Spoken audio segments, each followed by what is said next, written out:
PAP, site immobilier de particulier à particulier présente Sud Radio, on parle IMO. On parle IMO, l'émission 100% immobilier de Sud Radio. C'est avec Marc Ezrati et toute son équipe. On est ensemble jusqu'à 10h et tout de suite, on attaque Franco avec le MAG de l'IMO. Sud Radio, le MAG de l'IMO, décryptage et tendance de l'immobilier.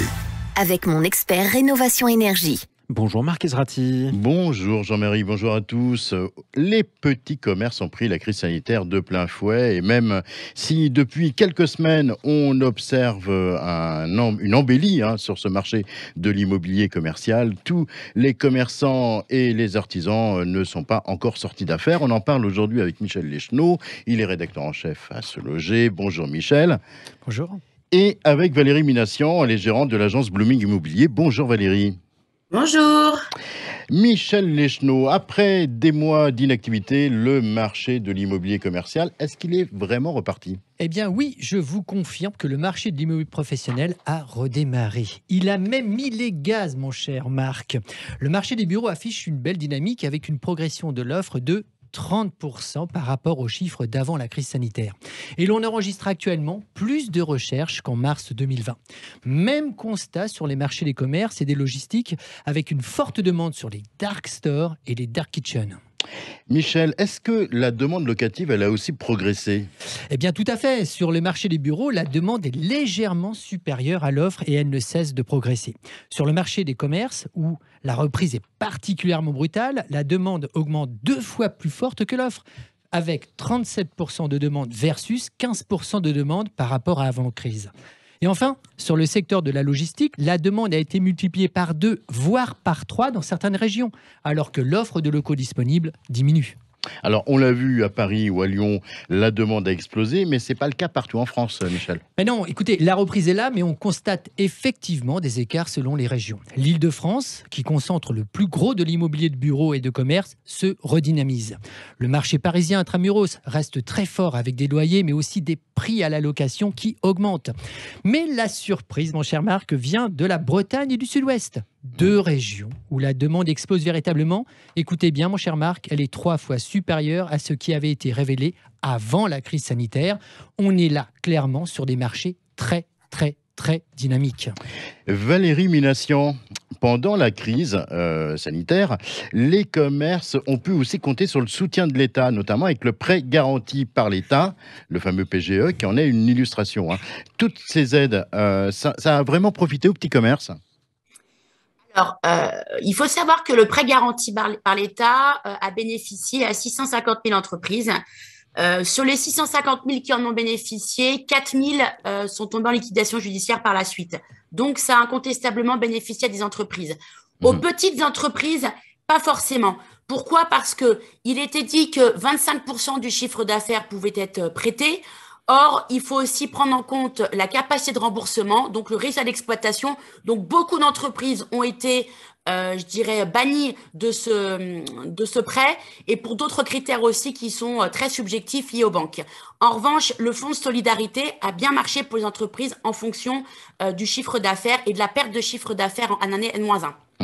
Pour résumer ce qu'on vient d'entendre, le marché de l'immobilier commercial a fortement redémarré, vous l'avez rappelé Michel Leschenot, même sur le marché du bureau, ce qui n'était pas forcément évident. La demande est supérieure à l'offre sur ce marché des bureaux. Valérie, vous êtes revenu sur l'impact du prêt garanti par l'État sur les petits commerces. On verra dans quelques minutes un cas concret, tous les deux, Michel et Valérie. Mais écoutez, avec plaisir. Vive le concret, en tout cas sur Sud Radio. Parlons vrai. On parle IMO. On se retrouve dans quelques minutes, juste après les pronostics hippiques de Sud Radio ainsi que la météo de Rémi André. On vous retrouve dans quelques minutes, Marc Ezrati, pour parler justement de ces commerces qui sont dans la tourmente à cause de cette crise sanitaire qui n'en finit pas. Restez bien sur Sud Radio, les amis. On sera avec Michel Leschenot, rédacteur en chef de Se Loger, et Valérie Minassian, gérante de l'agence Blooming Immobilier. À tout de suite sur Sud Radio. Sud Radio, le MAG de l'IMO, décryptage et tendance de l'immobilier. avec mon expert Rénovation Énergie.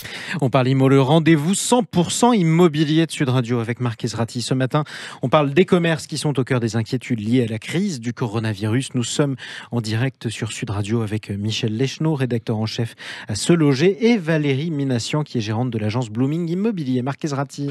Alors tout à l'heure, on l'a vu, l'immobilier commercial a fortement repris et que le prêt garanti par l'État, le fameux PGE, a eu un impact sur les petits commerces. Alors, tiens, justement, on va reparler de ce PGE avec un cas concret. C'est Franck, il est buraliste à Paris. Il nous a envoyé son témoignage. Malheureusement, on n'a pas pu le prendre à l'antenne. On espère l'avoir une prochaine fois d'ailleurs.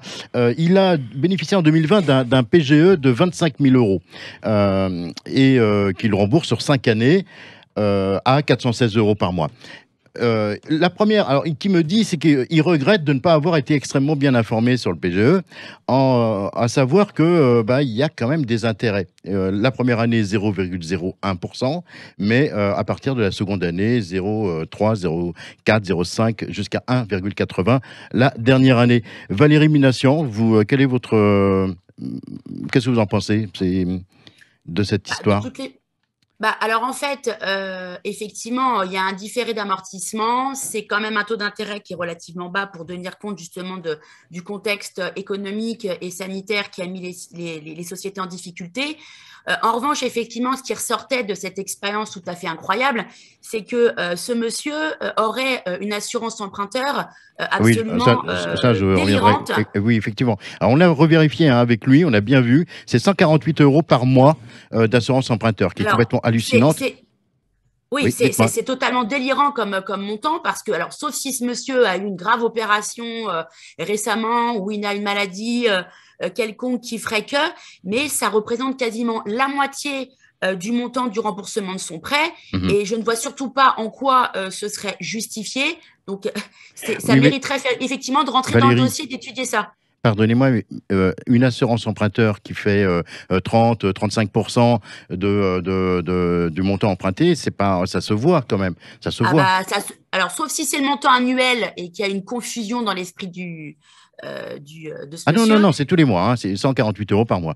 Non, mais ça me paraît absolument incroyable parce que j'ai quand même questionné mon banquier à ce propos, qui est de la même banque que lui. Et en fait, on est quand même normalement sur des assurances emprunteurs des niveaux de primes qui sont globalement pour les prêts immobiliers. Donc, c'est complètement délirant. On essaiera d'avoir Franck avec nous dans une prochaine émission pour tirer tout ça au clair. Michel Leschneau, est-ce que vous pensez que dans cette histoire, les banques jouent le jeu ? Oui, de toute façon, les banques ont joué le jeu, tout à fait. Mais alors, il semblerait que c'est vrai que depuis quelques mois, les banques sont plus frileuses pour accorder un prêt, surtout lorsqu'il s'agit de jeunes entreprises ou de création d'entreprises. Depuis cet été, c'est clair, les conditions d'accès au crédit se sont durcies. Alors, c'est pas la faute des banques. Les banques ne font qu'appliquer une directive du Haut Conseil de stabilité financière. Cette institution craint, en effet, que les ménages, mais aussi les professionnels qui sont déjà endettés, ne le deviennent encore plus. C'est pour ça qu'aujourd'hui, qu'elles font très, très attention. Michel, tiens, on va reparler un peu des transactions immobilières commerciales. Elles se portent comment ? Eh bien, écoutez, c'est un marché qui renaît, qui a fait preuve d'une grande résilience. C'est un marché dynamique. C'est aussi un marché dont la crise sanitaire a accéléré la mutation et a renforcé les tendances. Tiens, prenez par exemple le télétravail, le coworking, le flex office, le plug and play. Autant de tendances qui existaient déjà avant, bien sûr, le Covid, mais qui sont désormais incontournables. Valérie, le mot de la fin pour vous. Les petits commerces, ça a de l'avenir ? Écoutez, j'aimerais vous dire un grand oui, puisque les habitants tiennent à leur petit commerce par rapport à la taille humaine, au fait aussi qu'ils soutiennent le commerce local au service de qualité. En revanche, les petits commerces sont encore en danger. Il y a eu cette crise et puis il y a aussi l'amazonisation comme l'ubérisation qui malheureusement est un vrai problème pour les petits commerces. Ouais. Donc, il faut effectivement alléger leur charge fiscale, je pense, et puis aussi qu'ils se mettent beaucoup à l'ère numérique pour réussir à avoir une meilleure visibilité. Mais j'espère que oui, un grand oui. Merci à tous les deux. Merci mille fois Valérie Minassian, gérante de Blooming Immobilier. Merci Michel Leschneau, rédacteur en chef à Se Loger. Et puis j'espère vous avoir bientôt encore avec nous. C'est toujours un plaisir de vous avoir, Michel. C'est très gentil. Allez, tout de suite, on passe aux actus immobilières de la semaine. Sud Radio, on parle IMO, le journal.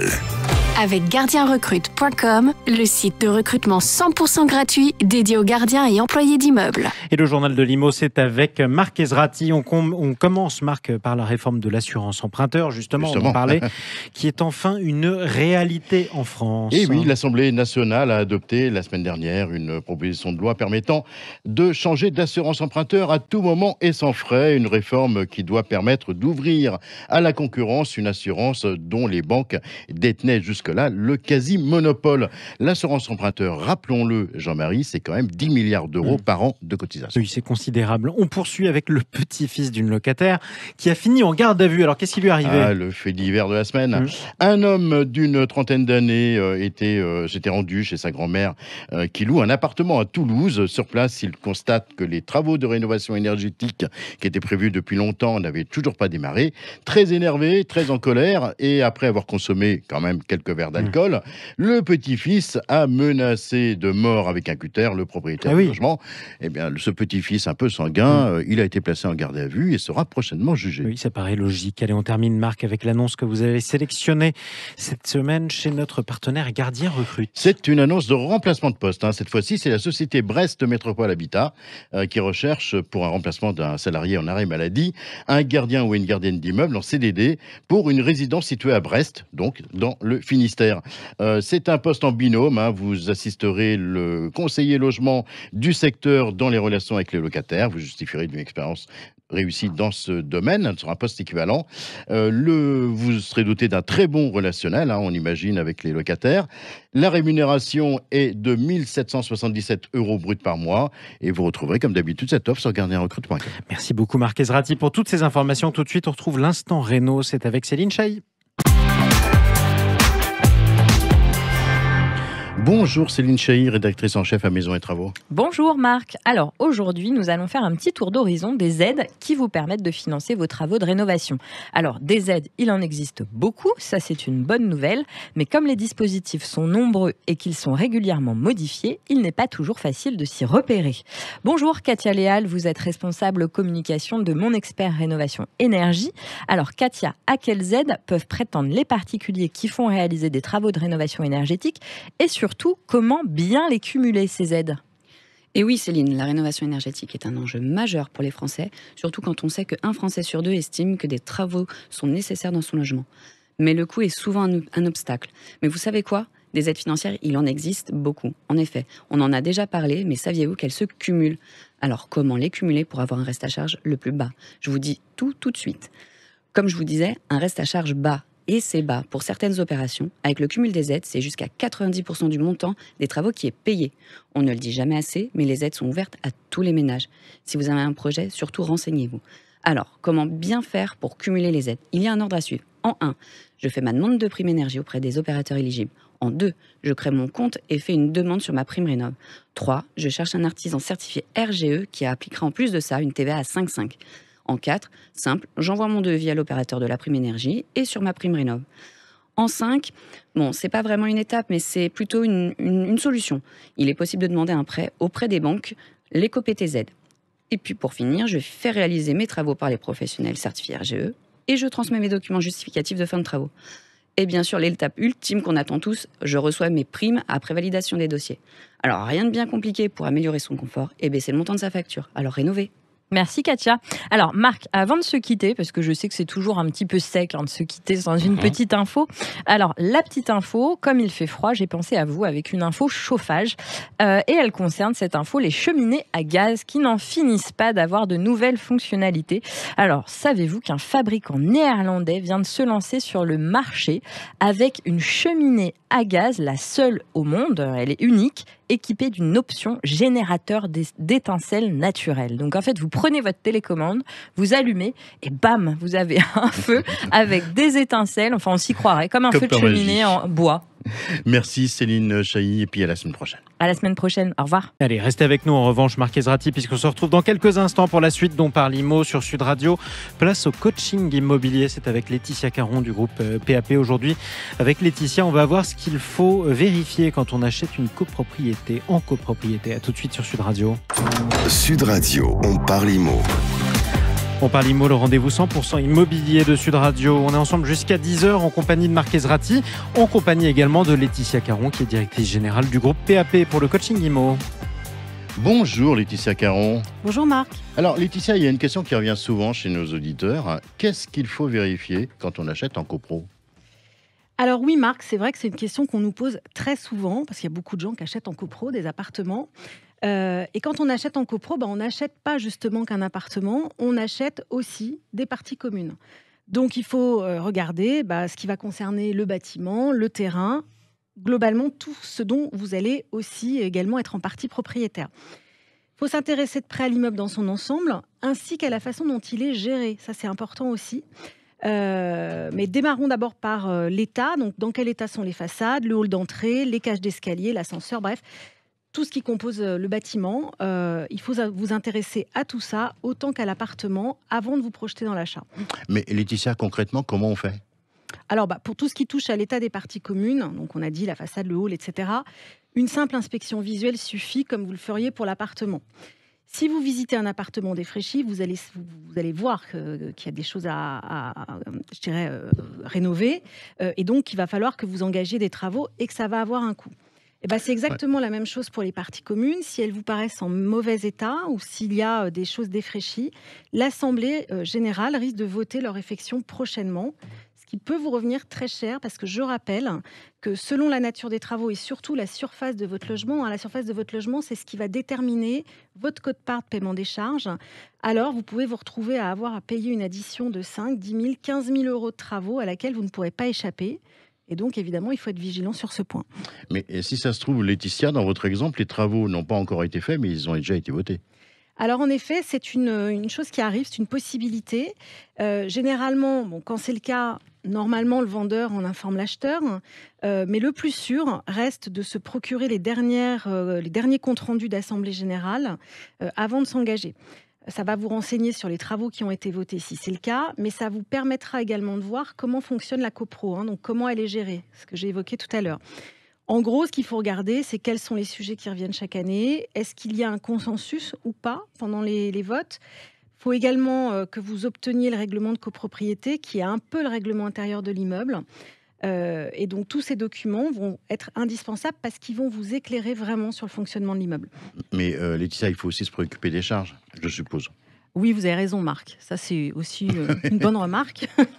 Ça peut servir comme conseil. C'est utile. C'est même par là qu'il faut commencer dès que vous serez propriétaire, parce que vous allez avoir à les payer chaque trimestre. Ces charges trimestrielles, elles sont indépendantes des travaux. Donc, il faut bien distinguer les charges d'entretien et les charges travaux. En achetant, vous êtes engagé à devoir faire à une dépense récurrente, donc les charges trimestrielles, qu'il faudra impérativement intégrer dans votre calcul budgétaire, voire votre plan de financement. Et ça, je le souligne. Oui, c'est un bon conseil. Ça. Voilà, parce que souvent, les gens, les banques, évidemment, elles vont regarder votre capacité d'endettement par rapport au prêt, mais elles n'intègrent pas le montant des charges dans le calcul.